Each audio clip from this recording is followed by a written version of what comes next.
Hi YouTube, Brian James at Micro Four Thirds Guide with you once again, and this is my first of my proper series of what I called initially Patio Patter, but I did ask you for some different names for it, which I'll come to in a second, so keep watching.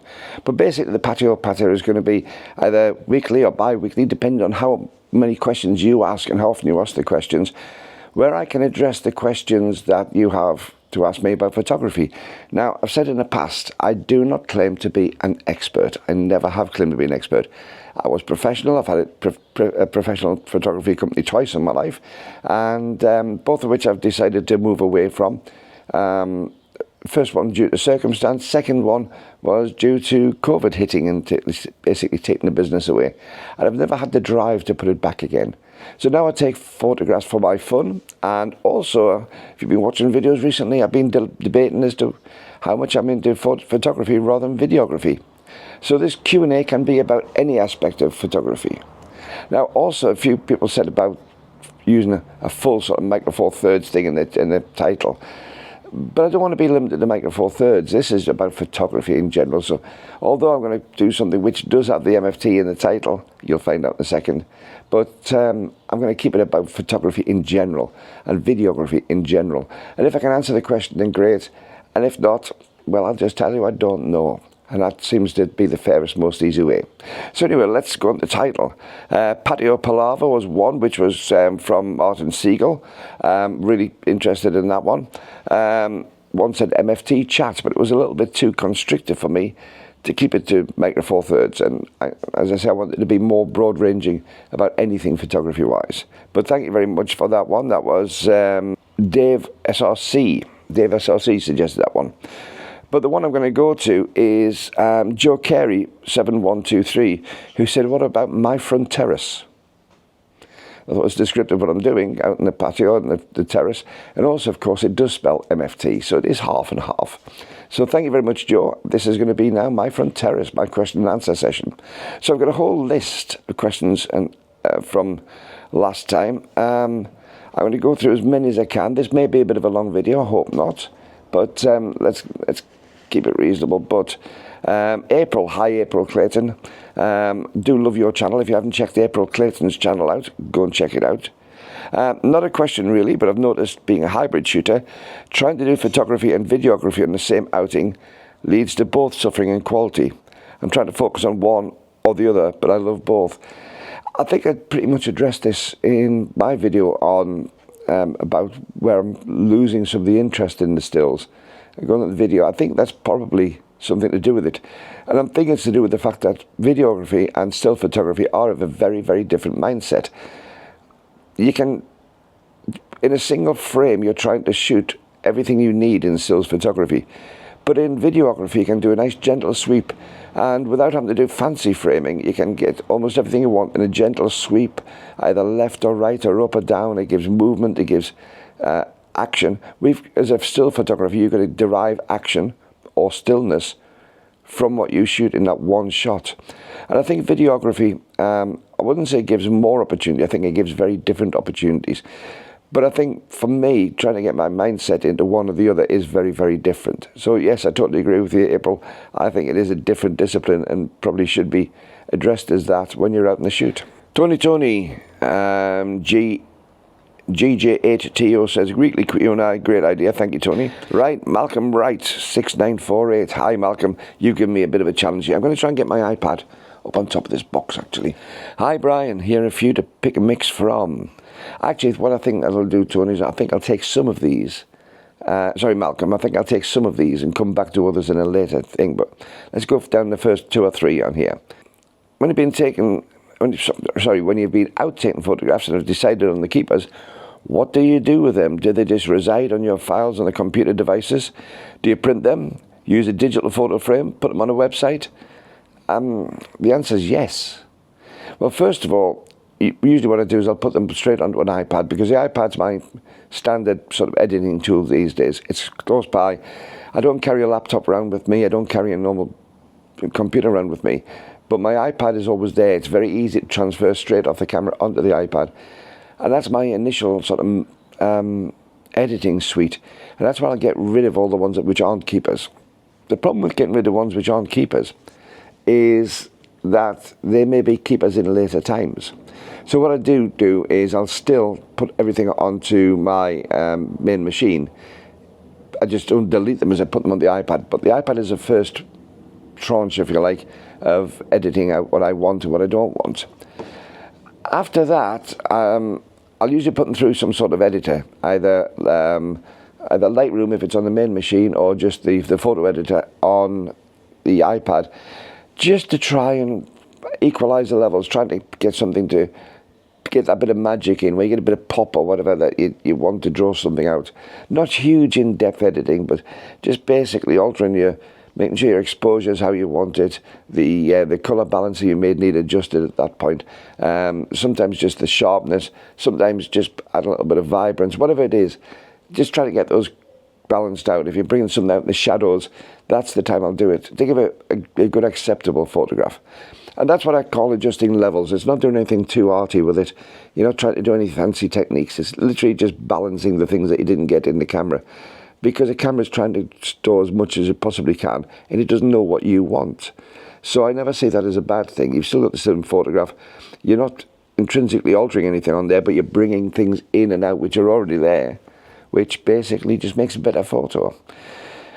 What I do with that after that depends on why I've taken the shots. There could be some, and I'll stay away at the moment from what I used to do commercially, because commercial was a different thing. That was specific. But when I'm taking photographs for myself, a lot depends on how I feel. If I'm doing something as a project and I want it on for, I'm doing photographs for my YouTube channel, then they're very, very quickly processed and I'll put them straight online, maybe never look at them again. Sometimes I'll be putting stuff up for social media, and that I'll probably change aspect ratios for and change little bits and pieces to the general sort of cut of the photo. But for those, they'll be put up on the social media and again probably filed away and never touched again. Some are the real keepers which come out and they just make you think and just, that's nice. I like that. I don't know what it is that I like about that, but I like that. So they'll maybe go up on the social media too, but they'll also be the ones which will appear in things like photo frames, which I don't do very often. Or they'll be in one of the folders of my iPad, which I'll occasionally use as a photo frame just to put photos through. I've also got them on things like my my Amazon Fire Stick. I've got some of those photographs, which especially family ones and the dogs are up on there. And on some of those really nice photographs, especially the landscapes or the fancy scenes, yes, I will print them, and I tend to print quite large, actually. I really enjoy printing large for my house. Now, large might not seem this sort of 16 by 20 or a 20 by 24 inch photos. They're actually quite large when you get them in a normal living room. If you've got a big mansion, they disappear into obscurity. But in my home, they're quite large, and especially if you have a photo frame which has a bit of a board around it. So I'll quite often print them out, and although not out here, but in the UK, in my home in the UK, I have a collection of photos of those standard sizes which I'll rotate in the frame. So again, not on a huge house at either end. You can't have too many photo frames up, it just looks silly. So I'll have a photo frame which is, a good size one hanging up in the sitting room, but every so often I'll change the photo inside it. And that gives a total different perspective on the room, but it also allows you to see the photographs that you've cherished, which you've enjoyed. So that's what I do with them. So that was for Malcolm Wright 6948. How do you decide what a keeper in the first place? And could you take us through whatever your sifting process is used? Well, basically, just said the sifting process. But what's a keeper? I really don't know. And I've been doing this for a long time, and I really don't know. And again, I'm staying away from the portrait and the commercial, because a portrait and a commercial could be tiny little nuances in someone's face. When I was doing school photography, I'd usually, although it was very, very limited time, I usually used to shoot 2 to 3 shots of each child. And sometimes it might just be just a tiny little change in the pupil of the eye. It could be a little tiny change in how the corner of the mouth responds on a smile. Which could be the difference between the keeper and the loser. When I'm going out on other shoots, I do tend to spend time framing first. I do a lot of my photography before I ever press the shutter button. I'm not a great one for spray and pray, because to me, I spend too much time going through photographs which look almost identical, especially if you're 20 or 30 or 50 frames a second. You just whiz through. Well, in a 50th of a second, what difference is it making? If I'm going in for a sport shot and I want that moment where the catcher catches the ball and just hits a hand, that may be perfect for that, but for normal photography, no. So generally for me, I'll do a lot of the sorting before I ever press a shutter. But then I'll look at small aspects, and they're not necessarily the aspects that other people like. That whatever appeals to me, there might be just something in the frame which just catches my eye, which is in one frame but not the next. Maybe the way the light throws a shadow, or just highlights in someone's eyes, or again, just the fact that in the distance you may have a couple of people, and they may be facing you or not facing you, and both could be correct for whatever the photograph is. So really, I do most of my selection pre-photograph, and then afterwards I'll do them on an iPad and I'll run you through what I've just said, and also decide what I'm using them for. But invariably, I will keep all the photographs on my hard disk. I do not usually delete any of the photographs, the bad ones or the good ones, unless it was a silly shot where you pressed the shutter without a lens, without removing the lens cap, when you got an all black or an all white, or test shots. If I'm doing test shots for flash, they go. I don't tend to keep them, unless of course I've got a white balance card in, which you use for the rest of the shoot. But generally, it's I keep everything. They all go onto a big hard drive at home. I've got an external hard drive here for the ones, and usually they're all processed through Lightroom. So I'll just put them all up in the Lightroom and let it work out my cataloguing. And again, I'll keep on with Malcolm here. It says, we have plenty of people with videos showing great scenery in a few chosen photographs. Everyone who takes photographs has to sort out the keepers, but there's no video I've seen taking viewers through the process to final choice of a keeper. And I think that's partly what I've just said to you. I'm grouping these together because they're very similar answers. But I think that's pretty much part of the thing as well. For me, a lot of the way that I shoot is pressing the shutter button. And I've seen a lot of videos on people who do that, who go out and show you how they would set a photograph up and assess a photograph in the first place. I think the difference for me is I will shoot fewer photographs once I've done that than maybe some of the others. But generally, my sorting is done beforehand. So to do a video for choice of keeper afterwards is difficult. The other thing, as I said, is it's very subjective. It just depends on what's on there and the tiniest little things. And I could pick one photograph and explain how it's done, but it wouldn't give you any real bearing on any of the photographs you take, because each photograph for me is so different, and how I handle each photograph is so different. But most of it is inside there. And I can even address photographs totally different on different days and times. That's why I tend to keep photographs for a long period and go back every so often and look through the non-keepers, because sometimes there's something which just comes out and hits you in the face which it didn't at the time. Because often when you're so close to doing something, you've done something that day or that week, and you decide that you're going to go through those, the original was still fresh in your mind. So quite often if I'm doing a landscape scene, I know that the photograph can't contain everything I saw and all the fantastic things I saw that day, and I get disappointed. In that. Then if I go back a few months later, when the scene itself actually disappeared into ether, then I see the photograph in a new light and I see it for what it is. And quite often at that point, I'll enjoy looking at a photograph which I dismissed in the first place because it wasn't accurate enough on the day. But later on it becomes a pleasant, enjoyable photograph in its own right. So I don't think I could actually do a video on that, but thanks very much, Malcolm. I'm going to be moving on now to Michael Reed. Hi, Michael. Michael Reed, 2143, up in Cumbria. How are you doing, Mike? Another good vlog. How about ponderings for the patio? I did think about that. Thanks, Mike. Always like the word pondering, or even photography points to ponder. A Q&A is a great idea. Did enjoy the live vlogs from Cumbria with Q&A there.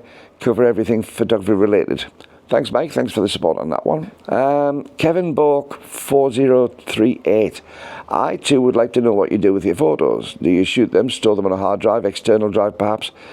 Do you catalogue your photos under different headings?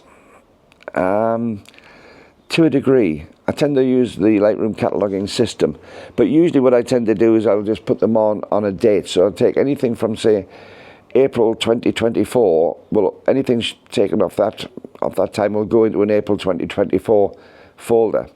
And I do tend to, well, a subfolder of each one. So you'll have an April 2024 and then a date. So that particular upload date would go into that.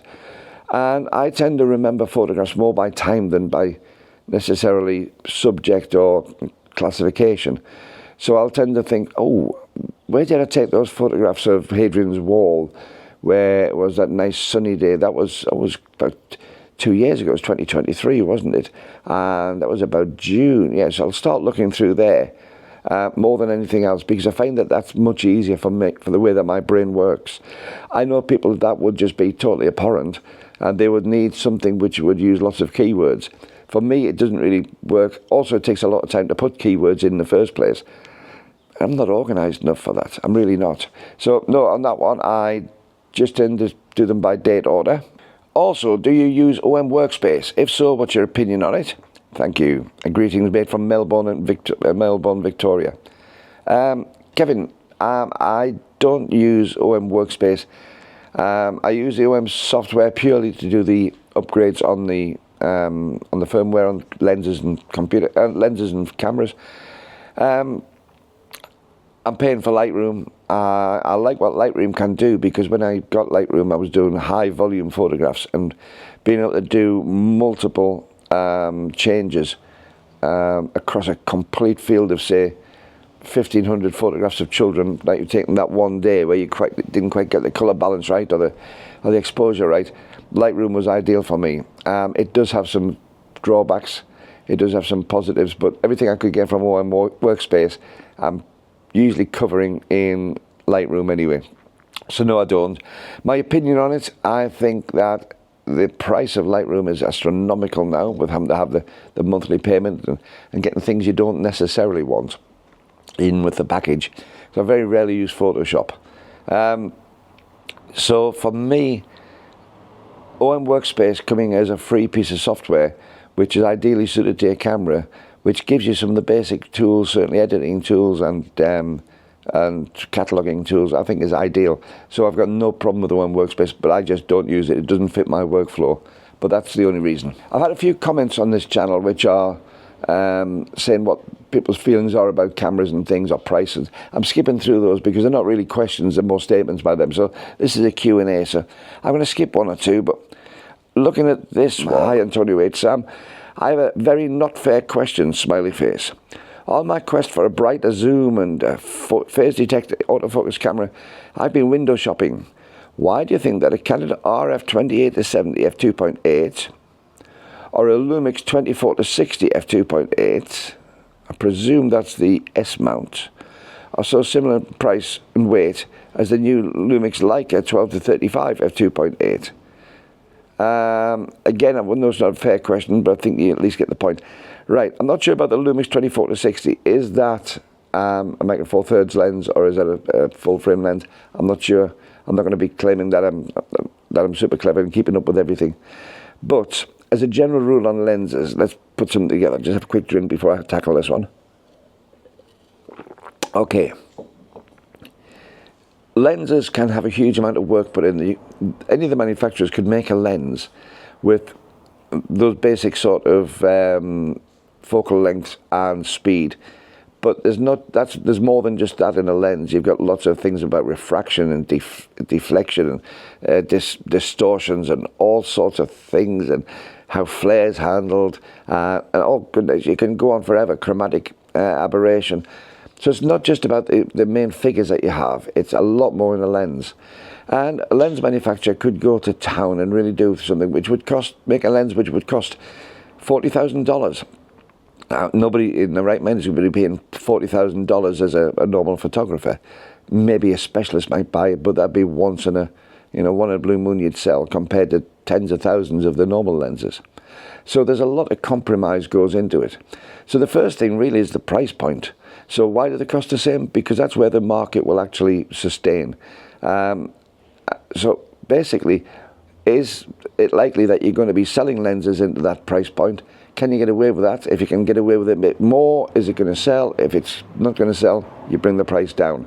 How competitive is it with your main competitors? And you've done that with the Canon and the Lumix, and you know, seeing the competitive side.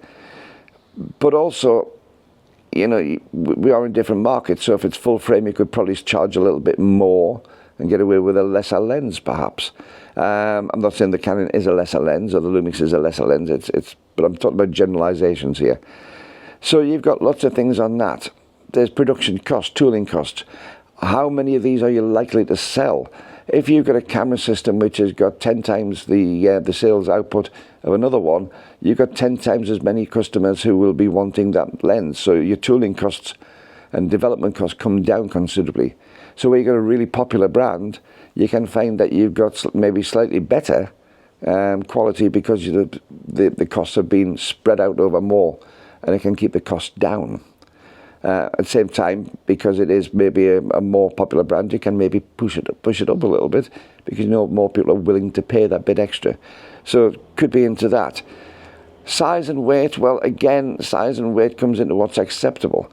And over the Micro Four Thirds in the last few years, we've been wanting more quality and faster lenses. And to get faster lenses, you need bigger lenses. It's a physical, mathematical sort of formula on that, which I'm not going to get into here, because it invariably starts arguments from people who either know or half know or don't really know, and they'll put loads of comments.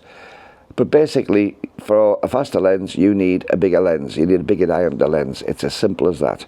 So you get that. So it depends on there. Now, these are all f2.8, but it's your aperture is dependent upon more than just the focal length, more than just the aperture itself. It's dependent on focal lengths and all sorts of things. So we've got that. I mean, that's another development as well. Do you put the extra money in so that your aperture across a zoom range is constant, or do you take the easy way out, which is having a variable aperture as you zoom? So that's also in the prices. A lot of it is to do with the tooling, the pricing, the design, how you're going to make your money back on it. And for, as I say, size and weight, well, there are certain maxims that you have which are going to dictate that. And again, that's dependent on the market. Will the market sustain something which is effectively very large for its format? So in other words, a 2.8 lens on a Micro Four Thirds. And also what it's being made of. You know, there's so many things. Is it cheap plastic? Is it a lot more expensive plastics or polymers, or, you know, Kevlar or something like that? Or is it metal based? Whatever it is, it's more than just the focal range and the aperture and the price. Because again, in a lens, you may have multiple lenses inside. Well, you do have multiple lenses inside to get rid of those things I've said about the flare and all the other bits and pieces. So, to be honest, I don't see how you can actually make a direct comparison. You just got to see what fits for your market, what's likely to be around, and why it would be fitting better for you. Okay, Ken Nuff, number 2. Ken Nuff 2. Hi, Brian. Nice to see you again. Thanks, Ken. Just bought a Lumix GX8. Good idea. Good camera. Could you do a chat on how you have to set up the various buttons on your GX8? Thanks, Ken. Yes, I can, but I won't do it on this one. I'll do a separate video, I think, for that one. But it's a good idea. It's an oldish camera now, so it's probably a video which wouldn't get a huge amount of views. But, yeah, it's a good idea. And in actual fact, a lot of the things that I do on my GX8 would carry over to other Lumix cameras. So maybe it would get a few views, because most of the stuff is very, very similar. But yes, certainly will, Ken, but not on this one. Peter McGinty 3636. Now, I'm not pre-reading these particularly. I have read them all through, but I can't remember what's what. So I'm seeing these as I go. But there's quite a few words on this one. So let's have a look. Question: what was your manual focus technique when shooting objects, moving objects on film? Reason is asking, I recently bought a Zuiko 300mm 4.5 lens, which I will use for surfing photography. This lens is manual, but I could shoot in burst mode with my digital OM1. However, I would not really learn anything in this way. Good point. So I will use single shot mode. So my question is about getting some additional ideas from you. as this would be slightly similar to shooting surfers on film and without a speed winder. Thank you, Pete. And that's from Peter. Great question, Peter, because I think a lot of those techniques are being lost because the technology is making things easier. But I'm a great believer that if you apply those old techniques, even with the new technology, you've got an even better chance of getting a good photograph. So my basic techniques. Well, first of all, remember you're shooting on a 300mm lens. So although it sounds 4.5 isn't particularly fast, because of the compression you get, you will find that you have a fairly shallow depth of field. So don't be afraid to open out your aperture. However, remember that you do get that relevant loss of light, so you might have to push your ISO further or be prepared to shoot on sunnier days. However, if people are surfing, there's a good chance it will be sunny. But basically, I'll find myself a spot on the ground where I'm going to take my photograph from, and I'll make myself stable. Before I ever take a photograph, I'll make myself stable. I quite often shoot with a monopod. I'll find a monopod's great, especially if it has a ball head on the top. So you can leave the ball head fairly loose and have the camera able to wobble. But the monopod allows you to keep a vertical stability. Now, the good thing is these days we've got IBIS and all sorts of things like that, which makes such a huge difference. But the problem is when you're shooting at speed, you've got to try and get that rotational movement in front of you. It's a rotational movement, if you like, that you have to follow through. You need that to perfectly coincide with the speed of the object, the surfer or whatever.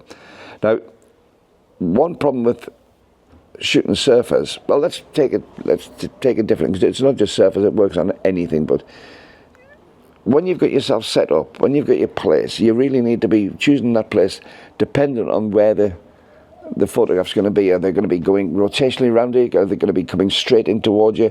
Are they going to be going across? And that's going to decide some of the spot that you've got. Is there going to be any interruptions or obstacles in the way? It's no good trying to take a photograph and there's a great big notice board halfway across in front of you. You know, you're just at the right point where you've got the surfer in, the board's there.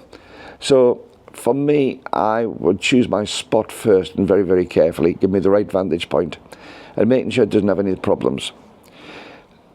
If I was shooting something with a rotational aspect, in other words, going from right to left or left to right predominantly, effectively in a straight line and keeping equidistant away from you, or at least very similar to it. They're not going round, but they're going a straight path across. Then what I tend to do is, if I have time, and time is the killer on these, because if you're taking sports photos, you may not have the time to actually do many pre-shots. You've just got to get in there. But what I tend to do is I'll pre-focus, but I'll work out, try and get a point on one side, and I'll focus on that.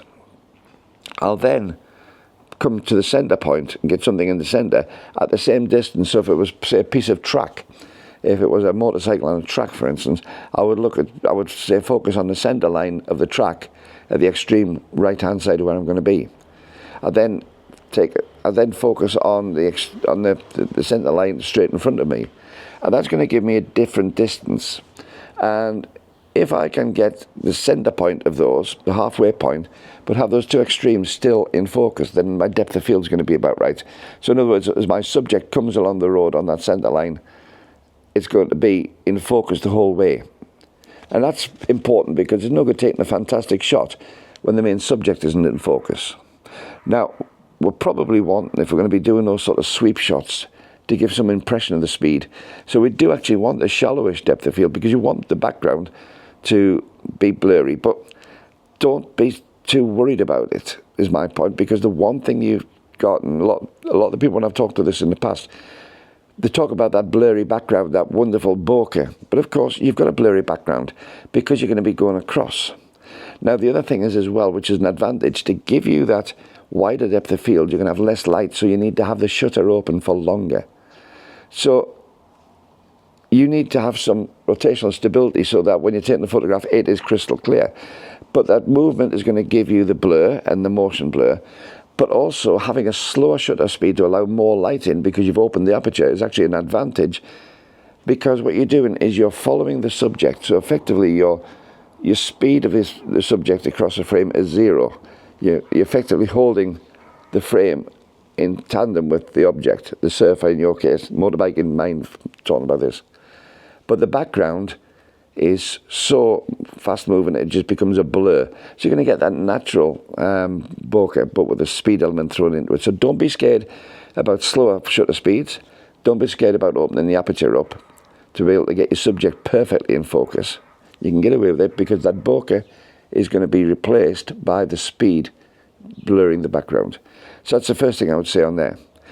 The other thing is, if you've got something which is coming at an angle across you, then pick a point where it's going to hit. The other one is something coming straight into you, and again, pick a point where you're going to pre-focus on and be aware that you're going to have to preempt that. Some of the cameras now do have the ability to take a couple of shots beforehand, but that's using the multi-shoot function, and you've said you don't want to use that. So again, this is skill. It takes a bit of skill to learn, but once you've learned it, it becomes second nature, which is why it is a good idea to learn these things. But pick a point, focus on that point, get yourself settled down. It's mainly about your comfort and mainly about you being ready. So when that surfer comes into view, at the point that you're focused on, take the shot. Now, that's not always good for surfers, because the fact that you might have somebody who's 50 metres further on, when they've got the fantastic shot as they may be falling off a board or doing that wonderful sort of stance on it, and by the time they get to your point, they've completed that manoeuvre or they've fallen in the water. That's one of the hard parts. Now, if you're going to be doing that manually, then what I would say on that is open up your aperture. You're going to lose that bokeh. But of course, on that where they're coming straight in or more of an obtuse angle, you don't get that movement so much because it's going at a fixed point. So your bokeh becomes more important. That compression becomes more important. So you don't have a speed advantage. So it's a compromise. And I think for me, it's just a case of going out there, taking photos, taking more photos until it becomes second nature. And also, when you do that, learn from it, because these are the things which, the next time you go there, you'll understand, not the photography, but learn from the subject. You'll realise that there's possibly a small undercurrent, which is what throws people off. And if you're focusing on something a bit closer in, and everybody's falling off 50 metres further on, and they're out of focus, then you need to be using that to do your framing, to do your pre-focusing and actually getting in the right place. If you're at a motor racing circuit and you're watching a sort of, you're on a straight and all that happens, the motorbikes go past you, but just to the right of you is a corner where half the field have fallen off and there have been some amazing shots, you've been looking in the wrong place. That's basic photography. Okay, the next one is from Joe Carey 7123, and I think this is going to be the last one actually. Joe, you said, what about my front Terrace MFT? That's the one I've gone for, so you've won on that. But anyway, you've also given me a question. I was curious as to what your views on coping with the switch from Olympus to Panasonic menus are. When you move system on occasion, which do you prefer? Well, I'll answer that last little bit first. I prefer up until the OM1, which I don't have any of the cameras newer than OM1, so I don't use the new menus. I'm quoting on the older Olympus menus here. I prefer the Lumix hand over fist. The Olympus is just so old and faffy and outdated. So basically for me, the Lumix was far better. I've used an OM1. I think the newer menus are a vast improvement and probably on par, to tell you the truth. But I'm not well enough versed to be able to give an opinion. But certainly in the old Olympus menus, the Olympus ones were atrocious. The biggest problem I have actually isn't so much on the menus themselves. It's the fact that they'll use different terminology for exactly the same thing. Now, we're meant to be a Micro Four Thirds system. We're meant to be interchangeable. So why do we call the same thing different on the two different cameras? Come on, guys, just have a think. But it's probably too late now because they've come from different places. But you had the opportunity to standardise an awful lot. So I think for me, it's the terminology which is the hardest thing. Once you get that in your head, because you do it often enough, it's actually quite easy. The hard thing is remembering where things are on menus. And that is a little bit time consuming. If you've been using one predominantly for some time, then you switch. I tend to switch quite often up until recently because I had both cameras at home that pick up whichever I fancied on that day.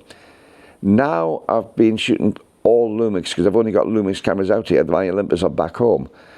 I think I would struggle. I think I would really struggle to go back into the Olympus and find a menu item quickly. Now, if you have a favourites menu, that makes it really, really good for those. So I tend to use favourites menus when available and put similar things into there. So if I want to do a format or you know, things like the formats or whatever, I'll put them into there.